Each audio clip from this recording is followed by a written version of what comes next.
అందరు ఎలా ఉన్నారు? సో, మేము న్యూజిలాండ్‌లో అయితే క్యాంపర్ వ్యాన్‌లో ఉన్నామనమాట. అందులోనే కిచెన్, బాత్రూమ్స్ అన్నీ అందులోనే ఉంటాయి. సో, ఆ వ్యాన్ ఎలా ఉంది అండ్ మా జర్నీ ఎలా ఉందో అయితే మనం ఈ వీడియోలో చూద్దాము. So, let's get into the video. Actual trip అనగానే అందరూ అనుకుంటారు ఫుల్ ఎంజాయ్ చేస్తున్నాము అని, లేకపోతే మనీ ఓన్లీ చూస్తారు. కానీ బ్యాక్గ్రౌండ్లో ఎంత టఫ్ జర్నీ ఉంటుందో అయితే మీకు ఈ వీడియోలో చూపిస్తాను. సో మేము మార్నింగ్ అయితే 5 o'clockకి స్టార్ట్ అయిపోయి ఆఫ్టర్నూన్ కల్లా వ్యాన్ తీసుకుందాం అనుకున్నాం. కానీ 3 o'clock అయింది. అంతసేపు వెయిట్ చేయించారనమాట. సో వెయిట్ చేసిందే కాదన్నట్టు మేమేదో చిన్నప్పటి నుంచి వ్యాన్స్ లాంటి వాటిలోనే పుట్టి పెరిగినట్టు టకాటకా ఎక్స్ప్లెయిన్ చేసిర్రు. ఇట్లా పైప్స్ యూజ్ చేసుకోండి, బాత్రూమ్స్ ఇలా యూజ్ చేసుకోండి అని. ఎందుకంటే వీళ్ళకి మస్తు డిమాండ్ ఉంది. ఇక్కడ న్యూజిలాండ్లో అయితే చాలామంది ఇలాంటి వ్యాన్స్లోనే ఉంటారంట. టూరిజంకి వచ్చిన వాళ్ళు ఎక్కువ హోటల్స్ ఉండవని. సో అందుకోసమే వీళ్ళకి అంత వెయిటింగ్ కానీ అట్లా. కానీ మనం అన్నీ పర్ఫెక్ట్గా ప్లాన్ చేసుకుంటాం కదా. సో అందుకోసం ఏదో ఒక మిస్టేక్ అయితే అయిపోవాలి. మా ట్రిప్లోనూ అంతే అయింది. వరస్ట్ మిస్టేక్ అనమాట. ఏంటంటే మా బేబీ సీట్ ఒక్కటే సపరేట్గా ఉంది. సో నేను పక్కన కూర్చోలేను, మా బాబు పక్కన కూర్చోలేడు. బాబు తను ఒక్కతే కూర్చోవాలి కాబట్టి అది మస్తు ఏడ్చేసింది. ఇంకా మేము మధ్యలో ఇండియన్ గ్రోసరీస్ అయితే షాపింగ్ చేసుకొని వచ్చాం. పాపం ఈవినింగ్ అయితే సెటిల్ అయిపోయినారు పిల్లలు. ఇంకా ఇక్కడే అన్నీ4 బ్యాగ్స్ ఉన్నాయి కదా, అన్నీ తీసి బయట పెట్టేసామన్నమాట. వ్యాన్లో పెట్టేసుకొని ఇంకా చిన్నగా ఒక్కొక్కటి అయితే సర్దేసుకుంటున్నాం. ఉదయం నుంచి అసలు ఏమీ తినలేదు. సో ఇంకా కుకింగే చేసుకుందాం అనుకున్నాం. ఇంకా వాళ్ళైతే అక్కడ ఏం చెప్పలేదు కదా ఎలా యూస్ చేసుకోవాలో. సో మాన్యువల్ తీసైతే ఎలా యూస్ చేసుకోవాలి అన్నీ అని మాకు మేమే ఫిగర్ అవుట్ చేసుకోవాల్సి వచ్చింది.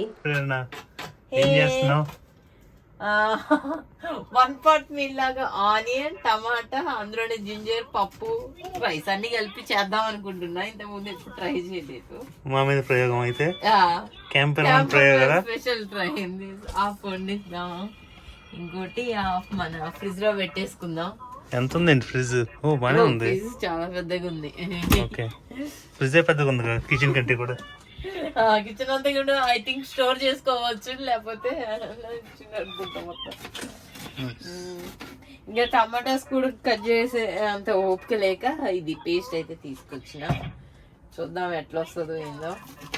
మీకు ఏ గతి లేదు కాబట్టి బయట ఏం లేవు, చుట్టూ చీకటే ఉంది. మీరు అటు 2 hours ఇటు 2 hours వెళ్ళినా మీకు ఏం దొరకవు. సో ఇప్పుడు నేనేం వండినా అంతే కదా. ఏం చేస్తున్నారు? నువ్వు చక్కగా కంఫర్టబుల్ గా ఉన్నావు కదా బుక్ చదువుకుంటా. నువ్వేం చేస్తున్నావే పుట్టి? అది అన్నది bookmark. Back here. Let's see కాసేపు అయ్యాక ఏమవుతుందో చూద్దాం. కుదుమా కుక్కర్ పెట్టాము, డాడీ కుక్కర్ పెట్టాడు. ఇగో ఇక్కడ వెంట వెళ్ళటానికి మన కుకింగ్కి సరిపోవట్లేదు. అందుకే మేము పైన కొంచెం ఓపెన్ చేసాము. సో గాలి వెళ్ళిపోతుందని. కాకపోతే బాగా బయట చలి ఉంది కదా, ఇంకా అది కొంచెం చల్లగా అవుతుంది ఈ క్యాంపర్ వ్యాన్లో అయితే.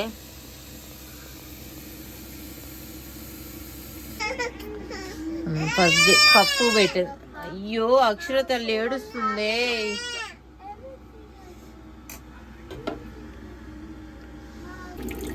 నీళ్ళు చాలా కేర్ఫుల్ గా వాడుకోవాలి. మళ్ళీ మనమే పట్టుకొని రావాలి నీళ్ళని.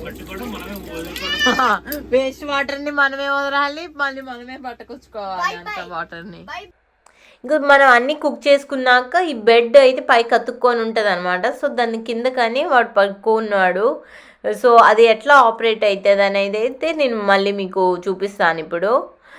సో నైట్ టైం అయితే ఇలా మనం బెడ్ సెట్టింగ్ అయితే ఇలా చేసుకోవాలన్నమాట ఒకరికి కిడ్స్ బెడ్కి. కానీ మనం నడవటానికి అయితే చాలా ఇబ్బందిగానే ఉంటుంది.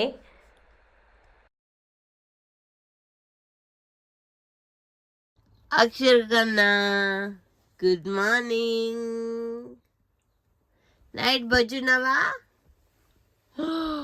చూడు నీ డ్రెస్ ఎంత పొడుగైపోయిందో నీ డ్రెస్. బయట చాలా చల్లగా అయిపోయింది. ఆశ తల్లి గుడ్ మార్నింగ్.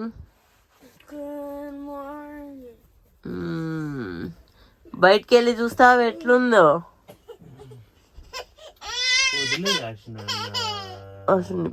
ఇప్పుడు మనం ఫస్ట్ వ్యాన్ అంతా తిరిగి చూద్దాము ఎట్లా ఉంది అనేది. సో మనం ఇప్పుడు డ్రైవ్ చేయట్లేదు కాబట్టి సీట్స్ అయితే ఇటు తిప్పుకున్నాం అనమాట. సో దట్ మనం కూర్చొని డైనింగ్ చేయడానికి అయితే ఈజీగా ఉంటుంది. మళ్ళీ డ్రైవ్ చేసేటప్పుడు అటు స్వింగ్ చేసుకోవచ్చు చైర్స్ని. So passenger seat and driver seat మాత్రం అట్లా స్వింగ్ అవుతాయి అన్నమాట. ఇది మనకి చిన్నపాటి డైనింగ్ టేబుల్ అనమాట. మనం యూస్ చేయనప్పుడు ఇట్లా ఫోల్డ్ చేసేసుకున్నాం సో దట్ మనకి పక్కన కొంచెం స్పేస్ వస్తుంది కదా. సో డైన్ చేసేటప్పుడు మనం అట్లా మొత్తం స్ప్రెడ్ చేయవచ్చు. సీట్ అటు జరుపుకోవాలి, అందుకే రావట్లేదు. సో రైట్ సైడ్ ఫుల్ సీట్లో ఏమో ఆశు కూర్చుంటున్నాడు.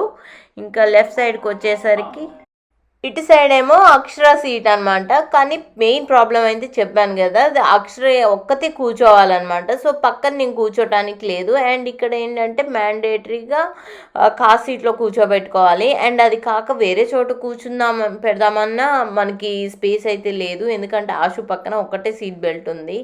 సో మాకు వ్యాన్ సెలెక్ట్ చేసుకునేటప్పుడు మేము అది ఆలోచించుకోలేదన్నమాట. అది మాకు చాలా పెద్ద ప్రాబ్లం అయితే అయ్యింది తర్వాత. సో ఇంకా మనకి చాలా స్టోరేజ్ లాగా అయితే ఇక్కడ సీట్స్ పైన అయితే ఇచ్చారు. ఎందుకంటే మనకి మూవ్ అయ్యే టైంకి మనకి ఏది కింద కానీ టేబుల్స్ పైన ఉండకూడదు డ్రైవ్ చేసేటప్పుడు. సో అన్నీ కూడా వీటిల్లోకి సర్దేసుకోవాలన్నమాట.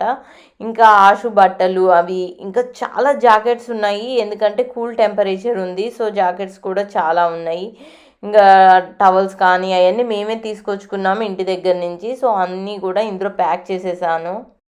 మనకి నైట్ టైం లైటింగ్ కోసం అయితే ఎల్ఈడి లైట్స్ అయితే ప్రొవైడ్ చేశారనమాట. ఇవి అయితే బ్యాటరీ పైన వర్క్ అవుతాయి, అంటే మన ఇన్వర్టర్ టైప్.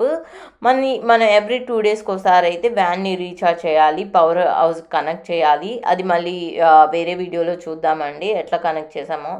సో ఇట్లా లైటింగ్స్ అయితే ఉన్నాయన్నమాట మనకి. సో కుక్ చేసిన ఐటమ్స్ అన్నీ ఇక్కడే పెట్టాను, కానీ ఇవన్నీ లోపల సర్దేసుకోవాలి. అండ్ నేను ఆ కుక్కర్ అండ్ గిన్నె అయితే నేను ఇంటి దగ్గర నుంచి తీసుకొచ్చుకున్నాను అనమాట. వీళ్ళు కూడా కొన్ని ప్రొవైడ్ చేశారు, మనం కావాలంటే యూస్ చేసుకోవచ్చు. అవి చిన్న చిన్నగా ఉన్నాయి గిన్నెలు. ఇంక ఇండియన్ స్టోర్ నుంచి కొంచెం ఆయిల్, అన్ని పప్పులు అన్నీ ఇండియన్ స్టోర్లో కొన్నాం కదా, అన్నీ ఇక్కడ స్టోరేజ్ చేసేసుకున్నాను. ఇంకా నేను ఆల్రెడీ తీసి రాగానే అప్పుడే మొత్తం మెస్సీ చేసేసిండు అనమాట. మొత్తం వాళ్ళే ఇచ్చినారు ఇదంతా కూడా, చాక్స్ స్పూన్స్ అన్నీ కూడా. ఇంకా వీళ్ళు ప్లేట్స్ అవన్నీ కూడా వీళ్ళే ప్రొవైడ్ చేశారు అన్నీ. మళ్ళీ మనం రిటర్న్ ఇచ్చేటప్పుడు అన్నీ నీట్గా క్లీనప్ చేసేసి వాళ్ళు ఎలా ఇచ్చారో మళ్ళీ అన్నీ మనం అలానే రిటర్న్ చేసేయాలి. ఇంత ఇబ్బంది పడుతూ ఇలాంటి ప్లేస్లో ఉంటా అవసరమా అనుకుంటారు, కానీ ఇది ఒక ఎక్స్పీరియన్స్ లాగా మాకైతే. సో మీకు ఎవరికైనా ఇలాంటి ఎక్స్పీరియన్స్ కావాలని ఉందంటే అయితే షేర్ చేయండి ఎలా అనిపించింది ఏంటని. సో మాకు ఇంకా వేరే స్టోరేజ్ స్పేసెస్ కూడా అలా ప్రొవైడ్ చేశారు. దానివల్ల మాకు కొంచెం ఈజీ అయిపోయింది బట్టలు అన్నీ పెట్టుకోవటానికి. ఇంక ఇది మా ఆశు కూర్చునేది. ఇంకా మనం బయటికి వెళ్ళాలంటే ఇదే అనమాట మెయిన్ డోర్ అయితే. సో దానికి గార్బేజ్ ఇక్కడే ప్రొవైడ్ చేశారు. కానీ ఊరికి బయట వర్షం వస్తుంది, మళ్ళీ మనం లోపలికి వచ్చేటప్పుడు ఆ షూస్ వేసుకొని వస్తూ ఉంటే మాకు లోపల మొత్తం చెత్త వస్తుంది అనమాట షూస్తో పాటు, ఎందుకంటే మనం బయట ఎడవలేము కాబట్టి. సో కంటిన్యూస్గా మనమే క్లీన్ చేసుకోవాల్సి వస్తుంది, మాప్ చేసుకోవాల్సి వచ్చింది. ఇంకా ఇది హీటర్ పెట్టాము బయట పవర్ కనెక్ట్ చేసుకొని, ఎందుకంటే లోపల చల్లగా అవుతుంది కదా అలా. ఇది ఇంకా మొత్తం మనకి గ్యాస్ కావాలన్నప్పుడు గ్యాస్ ఆన్ చేసుకోవాలి, వాటర్ అన్నప్పుడు వాటర్ బటన్ ఆన్ చేసుకోవాలి అలా అనమాట. సో ఫ్రిడ్జ్కి కూడా మనం డ్రైవ్ చేసేటప్పుడు డీజిల్ పైన అయితే ఫ్రిడ్జ్ నడుస్తుంది, మిగతా అప్పుడైతే కరెంట్ పైన ఫ్రిడ్జ్ వర్కౌట్ అవుతుంది. ఫ్రిడ్జ్ అయితే మళ్ళీ మనకి మంచి ఎనఫ్ స్పేస్ ఇచ్చారనమాట, టాప్ టు బాటమ్ అయితే. అసలు మనకి అది చాలా పెద్దది, మనకి అన్ని ఐటమ్స్ కూడా ఉండవు పెట్టుకోవడానికి అయితే. స్టిల్ అయినా కానీ నింపించిన నేను. సో ఇప్పుడు మనం బెడ్రూమ్ టూర్ అయితే చూద్దాము. ఈ గ్యాప్లో మా అక్షర కూడా నిద్ర లేచేసింది. మమ్మీ ఏదైనా పని చేస్తే మాత్రం ఫస్ట్ వాళ్ళు మాత్రం లేచి కూర్చుంటారు. సో మనకి లెఫ్ట్ సైడ్లో ఉన్నాయి బాత్రూమ్స్, మళ్ళీ మనం అవి చూద్దాము. సో మనకి అది మొత్తం బెడ్రూమ్ అనమాట. సో ఇక్కడ స్టోరేజ్ కింద కూడా స్టోరేజ్ ఉంటుంది బెడ్ కింద వచ్చేసి. అది తీసి చూపిస్తాను ఇప్పుడు మీకు. సో రాజేంద్ర బట్టలు అయితే ఇందులో పెట్టాను. మనకి కెమెరా అవన్నీ కూడా ఇక్కడ పెట్టేసుకున్నాను అనమాట. నేను బెడ్ తీసేసి సో ఇంటి దగ్గర నుంచే బెడ్షీట్స్ అన్నీ తీసుకొని వచ్చేసిన. సో చాలా ప్లానింగ్ అయితే చేయాల్సి వచ్చింది. ఇంకా కోమ్ కానీ ఇవన్నీ ఇంకా సైడ్లో పెట్టేసుకున్నాము. ఇంకా టోటల్గా ఏంటంటే అసలు బెడ్రూమ్ది ఎవరికి బయటికి కనిపించుకోకుండా నేను విండోస్ అయితే ఇట్లా వేసేసాను అనమాట. అసలు ఇంక ఇప్పుడైతే ఎవరికి కనిపించదు. మనకి ఇట్లా ఓపెన్ చేసుకుంటే మనకి వ్యూ అయితే ఉంటుంది. లైటింగ్ అయితే ఇట్లా ఎనఫ్ అయితే ప్రొవైడ్ చేశారు మనకి, ఏమి ఇబ్బంది అయితే రాకుండా. సో ఇది వచ్చేసి బాత్రూమ్ అనమాట. మనము ఈ డోర్ ఓపెన్ చేస్తే మనకి హాల్కి బెడ్రూమ్కి మధ్యలో ఒక డోర్ వేసినట్టు అయిపోతుంది. ఇంకా మనం డ్రెస్సింగ్ చేసుకున్నా మనకి మిర్రర్ చూసుకోవటానికి అవుతుంది. ఇది మనకి ఎమర్జెన్సీ టైంలో బాత్రూమ్కి వెళ్ళటానికి అయితే ఇందులో పెట్టారు. మేమైతే యూజ్ చేయలేదు ఎందుకంటే చాలా చిన్నది అండ్ మనమే క్లీన్ చేయాలన్నమాట. సో అందుకోసం మేము ఎప్పుడు యూజ్ చేయలేదు లక్కీగా. సో ఇంకో సైడ్కి వచ్చేసి అయితే షవర్ ఉంది. సో షవర్ అయితే నేను ఎక్కువ బేబీకి యూజ్ చేశాను మాకంటే కూడా. కానీ ఇందులో ఏంటంటే షవర్కి మనకి కూల్ వాటర్ ఉంటుంది అండ్ హాట్ వాటర్ రెండు కూడా మనకి ప్రొవైడ్ చేస్తారు. నేను ఇందులో కొంచెం స్టోరేజ్కి యూజ్ చేసుకున్నప్పుడు అలా పెట్టానులేండి కొన్ని బ్యాగ్స్ అయితే. కానీ బేబీకి అయితే స్నానం చేయించాను. మళ్ళీ మనం స్నానం చేయించిన వాటర్ అన్నీ వెళ్ళి ఒక ట్యాంక్లో పడతాయి. ఆ ట్యాంక్ వచ్చేసి మనం ఎంటీ చేసుకోవాలి, మళ్ళీ రీఫిల్ చేసుకోవాలి ఫ్రెష్ వాటర్ తోటి. ఇంక ఇదండి ఈరోజు వీడియో. మీకు కానీ నచ్చినట్టయితే please do encourage the channel అలానా ప్రయాణం.